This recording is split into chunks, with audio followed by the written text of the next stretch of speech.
Perang Tondano yang terjadi pada 1808 sampai 1809 adalah perang yang melibatkan orang Minahasa di Sulawesi Utara dan pemerintah kolonial Belanda pada permulaan abad 19. Perang pada permulaan abad 19 ini terjadi akibat dari implementasi politik pemerintah kolonial Hindia Belanda oleh penjabatnya di Minahasa, terutama upaya mobilisasi pemuda untuk dilatih menjadi tentara. Perang ini terjadi akibat persekutuan dagang milik Belanda yang bernama FOC. Bangsa bumi belahan barat sudah ada sejak lama di tanah Minahasa. Orang-orang Spanyol adalah bangsa yang sampai terlebih dahulu di Tondono atau Tondano, Sulawesi Utara. Selain berdagang, mereka juga menyebarkan ajaran agama Kristen kepada masyarakat. Hubungan dagang kedua bangsa turut berkembang. Akan tetapi, mulai abad ke-22, hubungan dagang antara keduanya mulai terganggu akibat kehadiran para pedagang VOC. Perusahaan dagang Hindia Belanda kala itu, VOC berhasil mempengaruhi kawasan Ternate, Maluku, bahkan gubernur Ternate zaman itu, Simon Cas, mendapatkan kepercayaan dari Batavia untuk mengusir Spanyol dari Minahasa demi company bisa monopoli perdagangan di sana. Simon Cas kemudian berlabuh dengan kapalnya di Selat Lembah.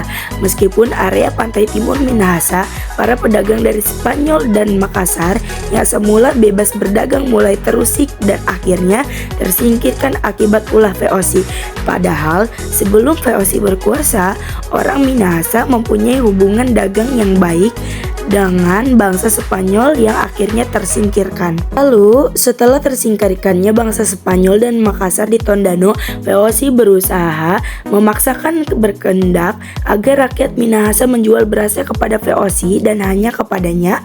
Hal ini karena kan bumi Minahasa yang memproduksi beras terbanyak di Sulawesi Utara dan VOC ingin memonopolinya. Akan tetapi permintaan VOC ini mentah-mentah ditolak oleh rakyat Minahasa sehingga tidak ada pemilihan lain bagi VOC kecuali jalan perang. Terjadinya perang, VOC akhirnya membendung sungai Temberen dan mengakibatkan pemukiman penduduk Minahasa banjir dan porak-poranda. VOC bahkan terus melakukan tekanan dan mengultimatum agar orang Minahasa menyerah lalu mengganti rugi tanaman padi yang gagal panen akibat banjir tersebut.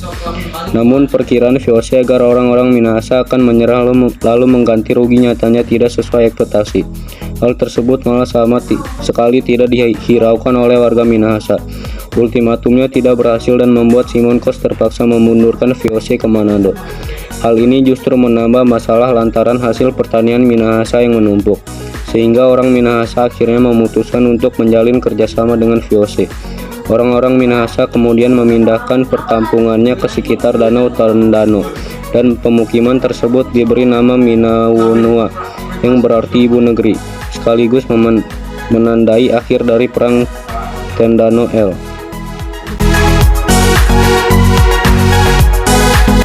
Perang ini dilatar belakangi oleh kebijakan Gubernur Jenderal Dinles yang mendapat mandat untuk mempertahankan Jawa dari serangan Inggris. Dinles memerlukan pasukan dalam jumlah besar. Untuk menambah jumlah pasukan mereka yang dipilih adalah dari suku-suku yang memiliki keberanian berperang. Belanda menerangkan 2.000 pasukan Minahasa yang akan dikirim ke Jawa. Ternyata orang-orang Minahasa umumnya tidak setuju dengan program Dinles untuk merekrut pemuda-pemuda Minahasa sebagai pasukan kolonial. Mereka memutuskan aktivitas perjuangan di Tondano. Minawonua, salah seorang pemimpin perlawanan itu adalah Ukong Lonto. Ia menegaskan rakyat Minahasa harus melawan kolonial Belanda sebagai bentuk penolakan terhadap program penerimaan 2.000 pemuda Minahasa ke Jawa, serta menolak kebijakan kolonial yang memaksa agar rakyat menyerahkan beras secara cuma-cuma kepada Belanda. Belanda lagi-lagi menyerang warga pada tanggal 23 Oktober 1808, esok harinya Belanda berhasil menguasai wilayah Tondano dan melemahkan serangan rakyat. Namun orang-orang Tondano muncul kembali dengan melakukan serangan balik. Perang Tondano II yang berlangsung cukup lama, mulai dari 23 Oktober 1808 sampai selesai berkembang pada 1809 karena ketersediaan makanan dan kebutuhan berkurang. Ditambah lagi perang yang tak kunjung berakhir. Beberapa kelompok pejuang memilih untuk berpihak kepada Belanda. Pejuang-pejuang yang tersisa dipimpin oleh Lonton, Tewu, Lumkewas Mutulandi, Mamait, Korengkeng, Sarapung, Sapang, Kepel, dan lain-lain. Masih memberikan perlawanan, mereka bertarung hingga tetes darah penghabisan dan di Benteng Maraya. Kisahnya tak kalah dengan pejuang pahlawan nasional lain seperti Hatimirah, Sultan Hasanuddin, Pangeran Diponegoro, dan Tuanku Imam Bonjol. Akhir perang. Cerita perang Tondano berakhir di tangan Belanda di bawah pimpinan Dendales pada tanggal 5 Agustus 1809. Nyatanya kisah ini mengundang perhatian cukup besar sebab perlawanan rakyat Manas terhadap Belanda tidak tanggung-tanggung.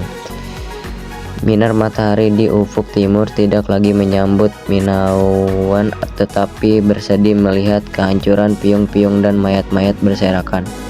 Benteng Moraya dan benteng Papai kini terbengkalai ditinggal oleh penjaganya. Manau atau pemukiman tercinta telah musnah di terjang kompeni.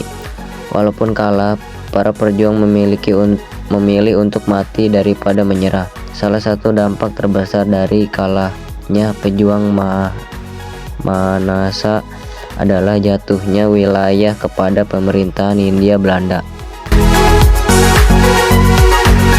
Nama tokoh 1. A.A. Marmis, 2. Arnold Manontu, 3. L.N.